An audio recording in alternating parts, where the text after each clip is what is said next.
So, Catrin, I know what you're talking about here. There's a difference between what might be termed scarcity consciousness, where people look out and see very little opportunity, not the opportunity to make money, as opposed to somebody with abundance consciousness who sees lots of ways of making money, for example. But how do we challenge those sorts of beliefs? I think there is a really easy way to start it and do it. And I have come across that. I'm a member of a Toastmasters club here in Nelson, and I hear lots and lots of speeches. And one of the people who gave a speech talked about money as being a plant, like I think he said a chrysanthemum plant. And we should exchange those chrysanthemum plants instead of money.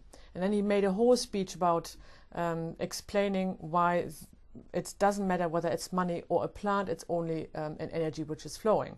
So I went home, and the speech was really funny, which is a really important component in this. And I went home and I bought the chrysanthemums and I planted them all over my garden. And every time now they come up and start flowering, I feel abundant because I memorized what he was saying. So that's how easy it is to change your consciousness or your abundance perception. It's not about standing in front of the mirror and telling yourself, I'm abundant, I'm abundant, I'm abundant. Your subconscious mind wouldn't believe that. But this is another way. Reading books. I recommend reading books, listening to CDs or DVDs which bring this positive message and a different way of thinking over and over and over again. And at some point it will reach your belief system, and then you see changes around you.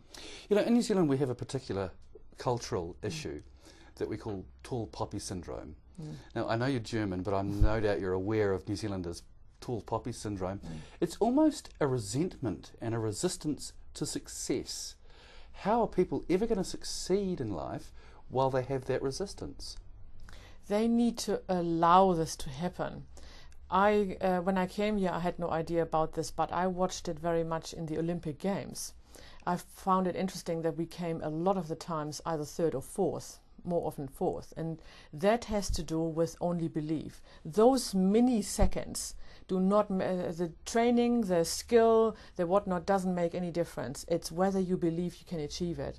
And what we can do, that's what One Smile magazine is all about. It's starting to feed our minds with positive stuff, and then starting as a community to support each other, cheer each other on. I would like a community where we are cheerleaders for each other, and also allowing ourselves to be on the top. Maybe New Zealanders have a belief that associated with what does it mean to be on top or first, and that is something they don't actually want to be, apart from rugby obviously. But in that regard, let's change those belief systems, because I think New Zealanders, and New Zealand is one of the most beautiful countries, the most ingenious people I've ever met, and I think we could show the world how it can be done. Catrin, congratulations on getting the project together. I know it's been quite a journey for you, and we look forward to seeing the website and the magazine in bookstores around the region. Congratulations, thanks for taking the time. Thank you very much.